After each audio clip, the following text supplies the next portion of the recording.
The morning sun rose slowly over the busy city, touching the roads with a pale golden light. Cars were already honking. People were rushing to work. Shops were opening one by one. But in the middle of all that noise, a small boy walked quietly with a tray of groundnuts balanced on his head. His name was Ethan. He was only 13, but life had already pressed him hard, like hands squeezing wet cloth. His slippers were worn. His shirt was faded. His steps were slow, not because he was weak, but because he had learned to conserve his energy. Every step mattered. Every coin mattered. At home, his mother lay on a thin mattress, fighting an illness that refused to leave. Some days she could sit up. Some days she could not even whisper his name. Ethan carried her image everywhere he went. He carried her pain like a small stone inside his pocket. It was always with him. That morning, as he walked along the busy road, he whispered softly, "Mama, I will sell everything today. I will buy your medicine. I promise." Cars rushed past him. Some people ignored him. Some frowned. Some waved him away without looking. But Ethan kept walking. He was used to being invisible. The city did not slow down for a boy like him. It did not bend for his story or his tears. He stopped at a junction where the traffic light turned red. He quietly called out, "Groundnuts, sweet groundnuts, please buy." Most drivers rolled up their windows. Some pretended not to hear him. A few shook their heads. Ethan swallowed the disappointment. He had learned that rejection was not personal. People had their own troubles. People had their own storms. But he kept walking from car to car, offering his small tray with both hands. His voice grew softer, not because he was tired, but because he could already feel the weight of the day.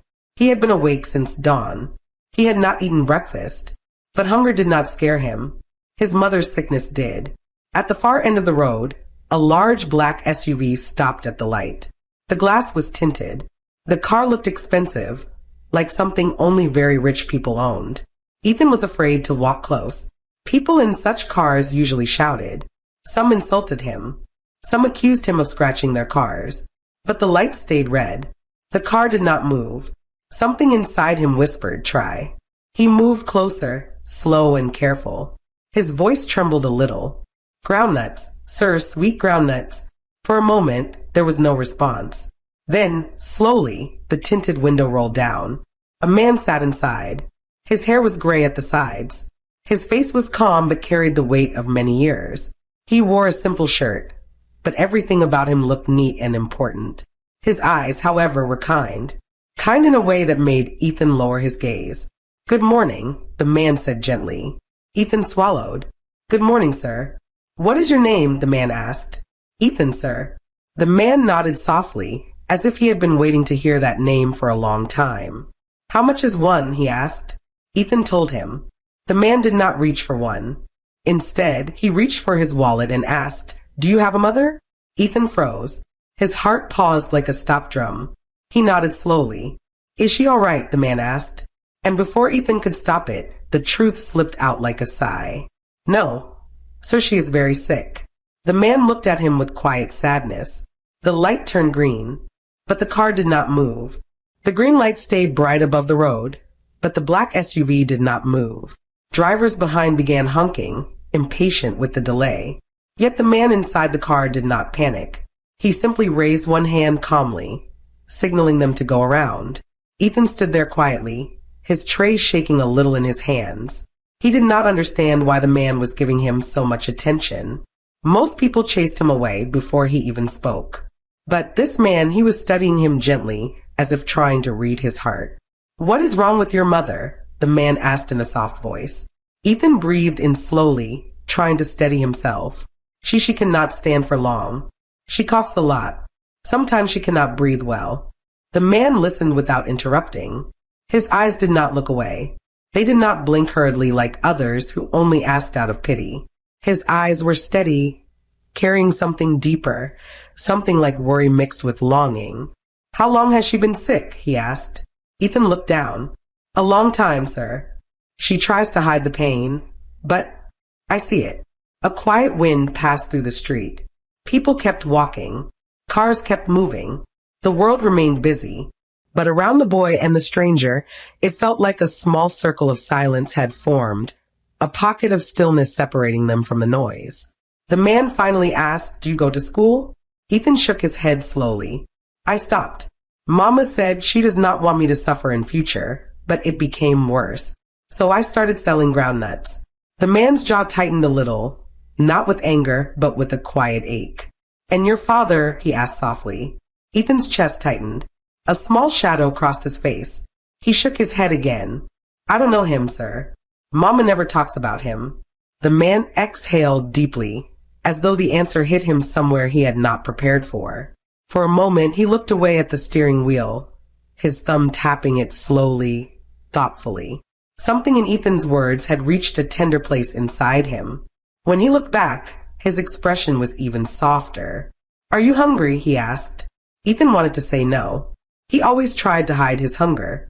He did not like pity, but his lips trembled slightly, and the truth slipped out in a small whisper. "Yes, sir, a little." The man nodded. "Come closer." Ethan stepped nearer to the car. The man brought out some money, not too much, not too little, just enough to frighten a boy who had never held such an amount before. Ethan's eyes widened. "Sir, I don't have change," he said quickly, worried he would lose the sale. The man gave a small smile. "It's not for groundnuts, Ethan." Ethan froze again. "Take it," the man said gently. "Buy food for yourself, and buy something small for your mother." Ethan's throat tightened. His eyes burned. He blinked fast, trying to hide the tears forming. Boys who sell on the streets are used to swallowing tears. Crying makes people insult you. Crying makes people think you're begging. But this time he could not push the tears back. "Sir, thank you," he whispered shakily. "It's all right," the man replied softly. A brief silence followed. Ethan wiped his eyes with the back of his hand. He did not want the man to think he was weak.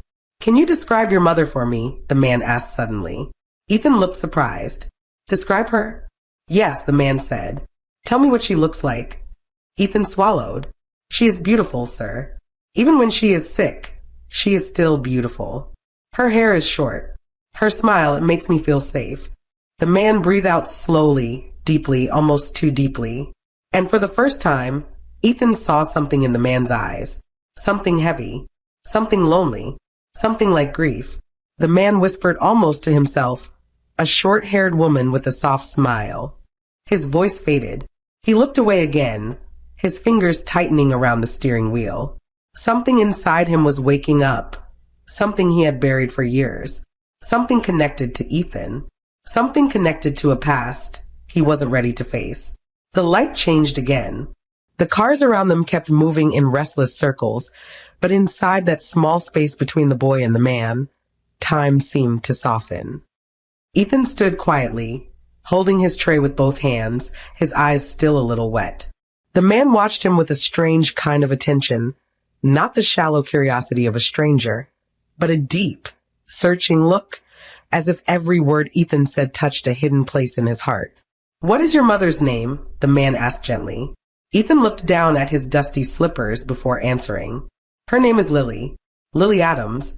The man's breath caught, not loudly, not in a dramatic way, but in a small, sharp silence. His fingers stopped moving. His chest tightened. For a moment, he could not speak. Ethan did not notice. He thought maybe he had spoken too quietly. "Sir, did you hear me? Her name is Lily." The man closed his eyes briefly, as though steadying himself. When he opened them, they looked different, softer, but also full of something heavy. Memories, maybe. Regret. Hope. Fear. Everything mixing at once. "Yes," he whispered quietly. "I heard you." The noise of the city faded again. The honking cars sounded far away. Even the wind seemed to wait. "How long have you and your mother lived in the city?" the man asked, his voice lower, slower. "Since I was small," Ethan replied. "Mama said she wanted a quiet life. She does not talk about the past. Whenever I ask, she just smiles and says, 'Some stories bring pain, my son.' So I stopped asking." The man nodded slowly. Pain flickered across his eyes like the shadow of a passing bird. "Do you look like her?" he asked. Ethan shook his head gently. "People say I look like my father, but I don't know him, sir. Mama said his name is not important."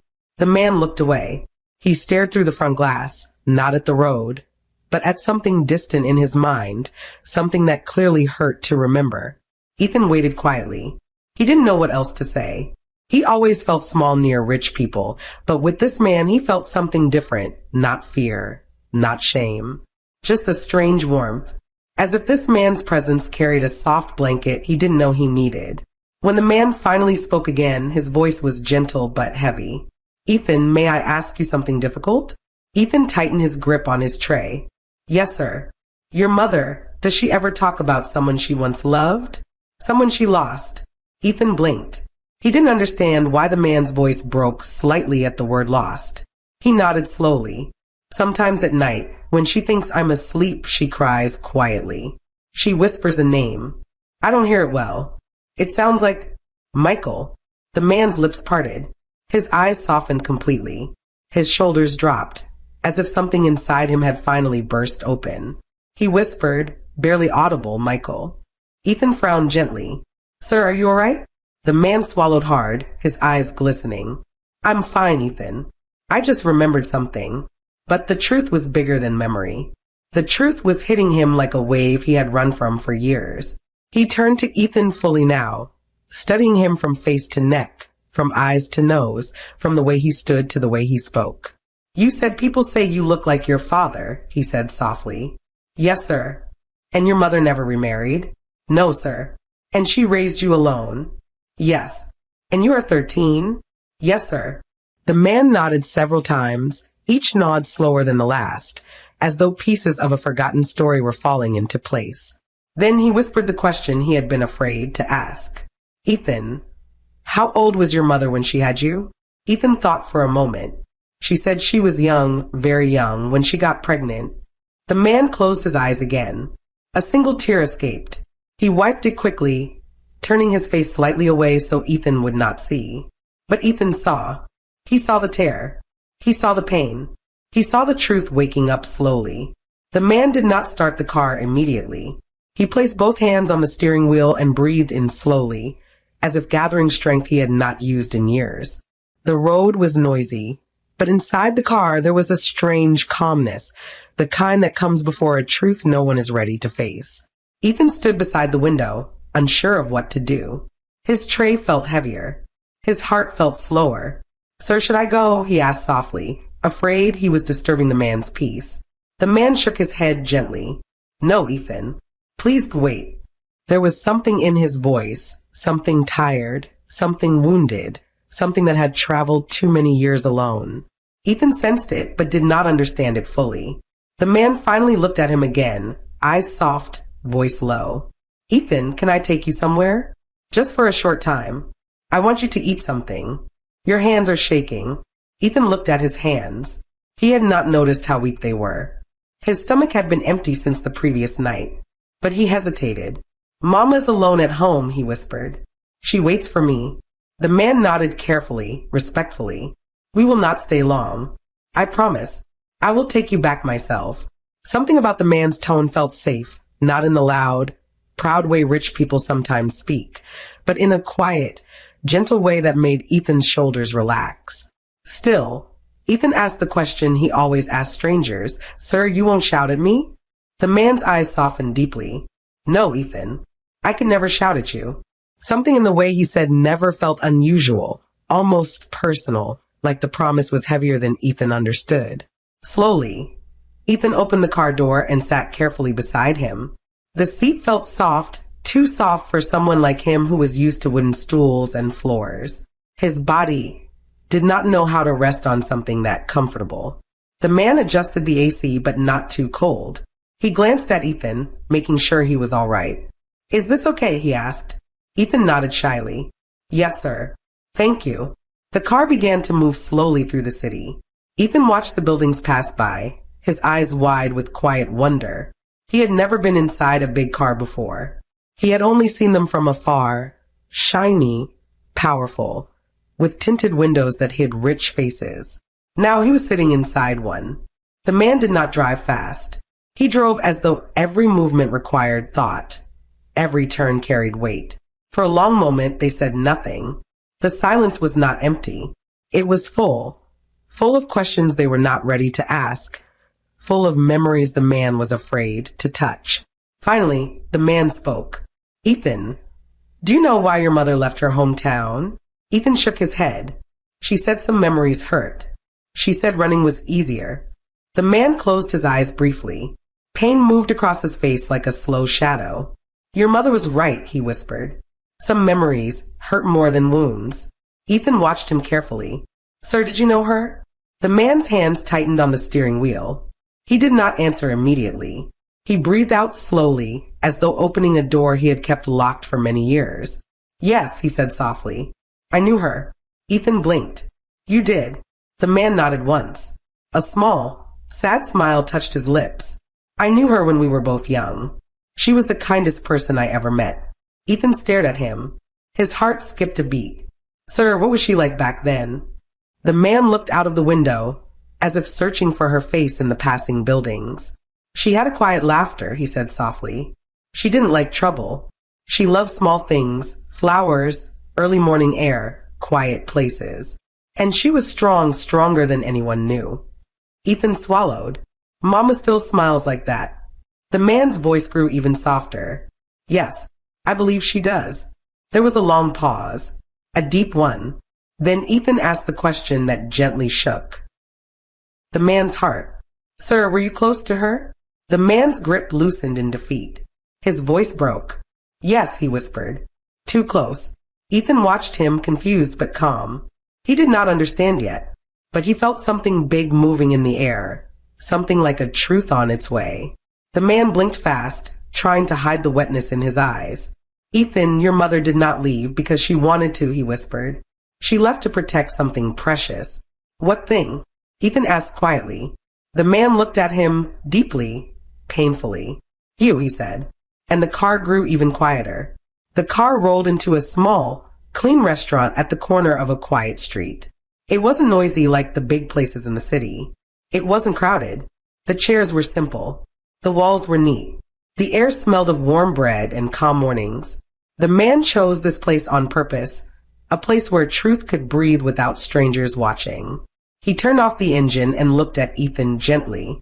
Let's eat something first, he said. Talking on an empty stomach will only make things harder. Ethan nodded and stepped out slowly. His legs felt weak, not from hunger alone, but from the weight of the man's last words. She left to protect something precious. You. The words kept circling in his mind, like a small bird that wouldn't fly away. They sat at a small table beside the window. A young waitress came over, smiling politely. Good afternoon, sir. What would you like to eat? The man didn't look at the menu. His eyes stayed on Ethan. What do you like? He asked softly. Ethan shook his head. Anything, sir, anything is fine. The man nodded. Please bring rice, chicken, and 2 bottles of water. The waitress left them. Silence settled gently between them. Not uncomfortable, not heavy, just waiting. Ethan looked down at his hands resting on his lap. Sir, he began, his voice shaky. You said Mama left to protect me. Protect me from what? The man breathed out slowly, deeply, the kind of breath someone takes when carrying a memory that burns. Ethan, he said, your mother ran away because she was afraid. She was afraid of losing you before you were even born. Ethan's head lifted. His eyes widened softly. Losing me? Why? The man looked down at the table, his fingers tracing the edge slowly. Because the people around her back then, some of them wished her harm. Some didn't want her to have you. Ethan frowned gently, his small eyebrows squeezing together. But why? Mama is peaceful. She doesn't trouble anyone. The man closed his eyes for a moment, fighting the sting behind them. Your mother was loved by someone who was not supposed to love her. And because of that, she suffered. Ethan whispered, who loved her? The man looked at him, then really looked at him, the way a man looks at something familiar yet far away. I did, he answered quietly. Ethan froze. His fingers tightened around the seat. The man continued, his voice breaking carefully, like glass touching stone. Your mother and I, we were young. We loved each other. But the people around me, my family, my workers, even my friends, they did not accept her. They said she was too poor. They said she was not good enough for me. Ethan's chest rose and fell slowly, deeply. The man swallowed. When she became pregnant, she hid it. She didn't want anyone to hurt her. She didn't want anyone to take the child away. Ethan blinked. The child, me? The man nodded gently. Yes, Ethan. You. The food arrived, but neither of them touched it. The air inside the restaurant grew softer, heavier, like rain waiting behind clouds. Ethan whispered, Sir, are you saying you are the man my mother loved? The man nodded once, slowly, painfully. Yes. Ethan's heart pounded loudly in his chest. He could hear it in his ears. He could feel it in his throat. His hands trembled. And are you saying, Ethan's voice broke, Sir, are you saying you might be? He could not finish. The man finished it for him, his voice almost shaking. Ethan, I believe I am your father. The words didn't fall like thunder. They didn't fall like fire. They fell softly, like a leaf dropping onto quiet water. Ethan sat very still, very silent, very unsure of how to breathe. The man rested his hands on the table, palms open, as if offering everything he had left in his life. I have searched for many years, he whispered. I lost your mother, and I lost you, and every day since then has been a wound I carry. Ethan swallowed hard. The room felt too quiet, too real, too close. He whispered only one word. Why? The man blinked away a tear. Because I was foolish. Because I didn't protect her. Because I let other people's voices drown my own. And I have regretted it every day. Ethan's eyes filled slowly. Not fast. Not dramatic. Just honest tears rising from years of quiet pain he never understood. He whispered, Mama cried so many nights. The man covered his face with his hand for a moment, fighting his own breaking heart. I know, and I will spend the rest of my life trying to make it right. They sat there for a long time without touching the food. Not because they were not hungry, but because something bigger than hunger was sitting between them, something that needed space, needed silence, needed time. Ethan stared at the table, trying to understand what his ears had heard. The man watched him gently, giving him room to breathe, room to feel, room to steady his small shaking heart. Finally, the man pushed the plate closer to him. Eat, Ethan, even if it's small. Your mother will worry if you return home weak. The mention of his mother softened Ethan's eyes. He picked up the spoon slowly and took a small bite. The man ate nothing. His throat was too tight. His heart was too full.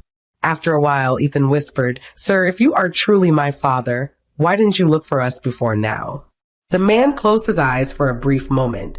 I did, he said softly. For years I searched, but your mother disappeared completely. She hid her tracks. She didn't want anyone to find her. Ethan frowned gently. She was afraid? The man nodded. Yes, and she was hurt. I broke her trust. I broke her heart. And she did the only thing she believed would protect her child. Ethan's chest rose slowly, then fell.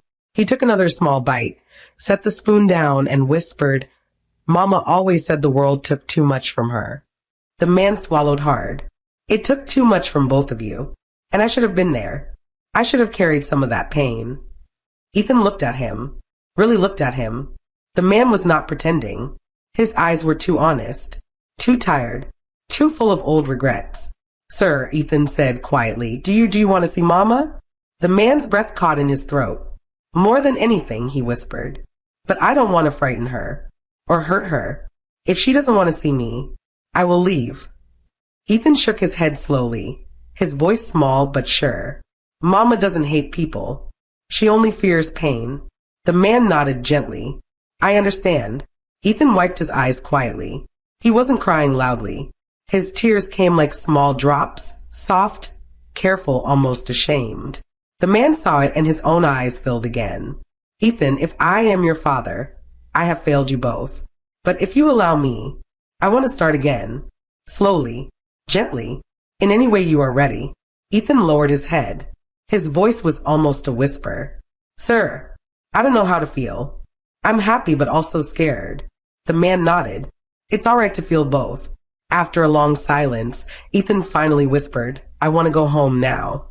Mama will be waiting. The man stood up slowly. I'll drive you. They walked out of the restaurant together. Ethan held his tray. The man walked beside him, careful, protective in a quiet way. Not touching him. not rushing him, just being there. Inside the car, the drive toward their small neighborhood began. The city grew less busy, less shiny, more familiar to Ethan. Along the way, Ethan spoke first. "Sir, what is your full name?" The man glanced at him gently. "My name is Michael Turner." Ethan repeated it softly.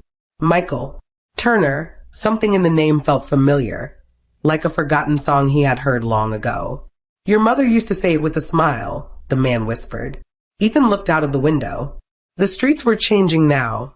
Narrower roads, older buildings, small shops, people selling food by the roadside. The man watched the neighborhood with quiet pain. "She lived here all these years, hiding her sorrow." Ethan whispered, "She never complained. She only said God gives strength in small pieces." The man looked down. A tear escaped. "I don't deserve her forgiveness," he said quietly, "but I hope I can at least ask for it." Soon, the car reached the old wooden gate. Ethan swallowed hard. "This is where we live," he said softly. The man's heart tightened as he looked at the small compound. He could feel his pulse in his throat. "Is she inside?" he asked in a trembling voice. Ethan nodded. "Should I wait here?" the man whispered. Ethan looked at him carefully. Then slowly, shyly, bravely, he reached out and touched the man's hand. "I think you should come in." The man's breath shook. The moment he had feared, the moment he had prayed for, the moment he had waited years for, was finally here. Ethan pushed the small wooden gate open. It creaked in its usual tired voice. The compound was quiet, almost too quiet, as if it already sensed something important was about to happen. The afternoon sun rested softly on the walls. A weak breeze blew through the old mango tree at the corner. Michael stepped in slowly, his shoes touching the dusty ground with careful respect. He looked around, the cracked bucket near the door, the clothesline with a few worn dresses, the small bench where Ethan usually sat to sort groundnuts. Every detail cut into him. Each one whispered a different story of the life Lily had struggled through alone. Ethan walked ahead and paused at the entrance door.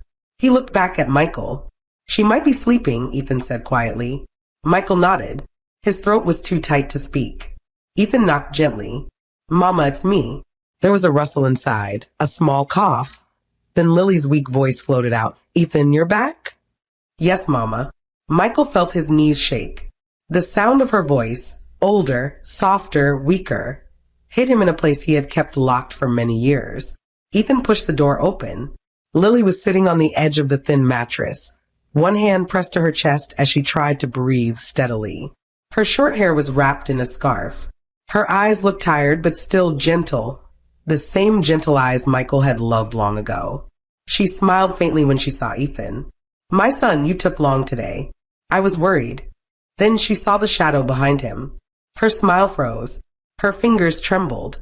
Her eyes widened slowly, painfully, as if her heart recognized something her mind refused to accept. "Lily," Michael whispered, his voice breaking like something old and wounded. Her breath caught. Her hand dropped from her chest. Her lips parted, but no sound came out. Ethan stepped aside, revealing him fully. The air inside the small room seemed to stop moving. Michael removed his cap slowly, not as a sign of greeting, but as a sign of surrender. His eyes glistened. His shoulders dropped. He looked at her the way a man looks at a grave he thought he would never find. "Lily," he whispered again, softer. "It's me." Lily's body shook. A tear escaped before she could blink it away. She pressed her hand to her mouth, trying to hold in the cry rising inside her. Ethan rushed to her side. Mama, are you okay?" She held his hand tightly, but her eyes never left Michael. "You," she finally whispered, her voice thin like a breaking thread. Why are you here?" Michael took one slow step forward. His tears fell freely now. "Because I found him," he said. "I found our son." Lily's face crumbled. She covered her eyes. A soft, broken sob escaped her lips, not loud, not dramatic, but full of 10 years of buried hurt. 10 years of loneliness. 10 years of fear. 10 years of raising a child alone. 10 years of loving someone who never came back. Michael dropped to his knees, not in pride, not in strength, but in pure, raw regret. "Lily, I am sorry," he whispered, his voice shaking like a leaf in the wind. I am so sorry. I failed you. I failed him. I failed all of us. Lily shook her head slowly, tears running silently down her cheeks. You left me, she whispered. You left me when I needed you. They said you didn't want us. They said you hated me. I ran because I wanted to keep my child safe from your people, from their wickedness. Michael wiped his face with shaking hands. I did not hate you, Lily. I loved you. I still do. I searched for you. I searched everywhere. But you were gone.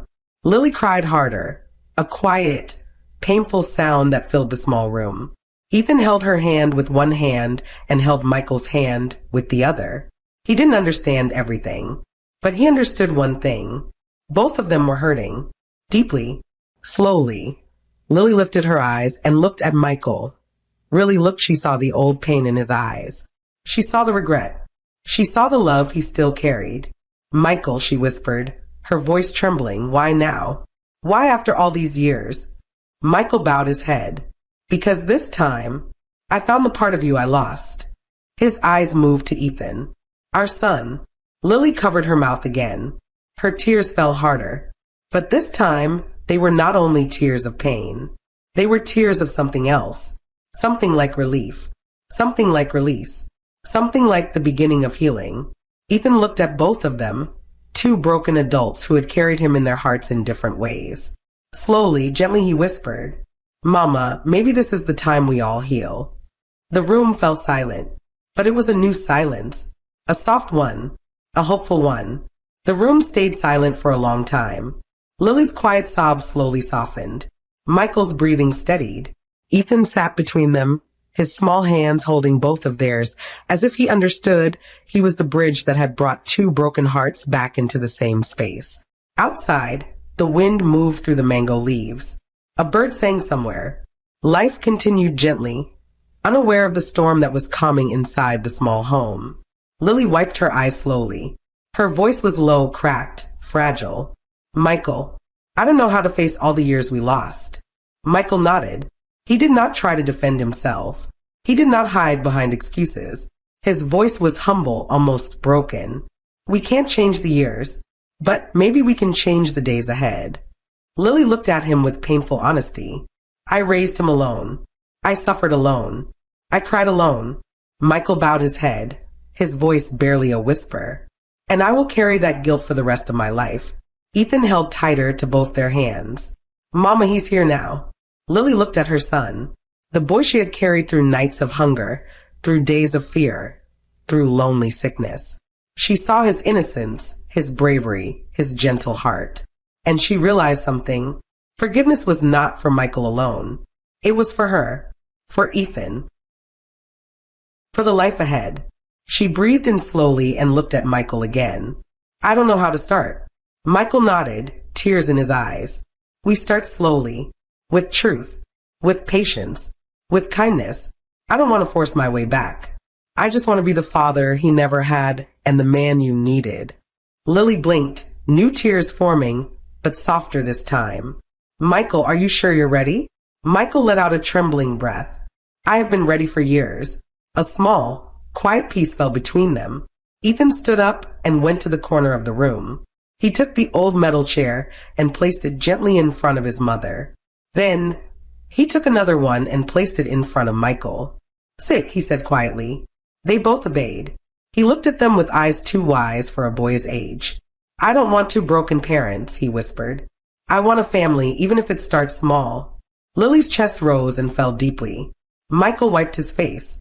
And then something happened that none of them planned. Lily reached out. Her fingers touched Michael's hand. Not fully, not tightly, not confidently, just enough to say, I'm not running anymore. Michael looked down at their hands and a soft sob escaped him. Not a loud one. A soft, deeply grateful one. He turned his palm slowly and held her fingers gently, as if afraid she would pull away. But she didn't. Ethan watched them, a tear slipping down his cheek. He wiped it quickly and smiled a small, shy smile. Lily looked at her son and whispered, Ethan, I did everything for you. Everything. Michael added quietly, and now, I want to do everything for both of you. The evening light entered the room softly. Shadows stretched across the walls, but the darkness did not feel heavy anymore. It felt warm, like a place where healing could grow. Michael stood up slowly. Lily, I want to take care of your treatment. I want to help you get well. I want to make sure Ethan goes back to school. And I want to rebuild what we lost if you allow me. Lily looked at him for a long moment. Her voice trembled. I am tired. Michael, tired of carrying this life alone. Michael knelt beside her. You won't carry it alone again. Not while I'm alive. Ethan moved forward, resting his head gently on his mother's shoulder and his hand on Michael's back. 3 of them. One small room. One new beginning. Lily whispered, All right, we will try. Michael closed his eyes, tears falling freely. Thank you. Lily, thank you. As the sun set outside the window, the small family stayed close, breathing the same soft air, sharing the same fragile warmth. Nothing magical happened. No sudden miracles. No perfect ending. Just 3 hearts choosing to heal. Slowly, gently, together. And sometimes, that is the most beautiful ending of all.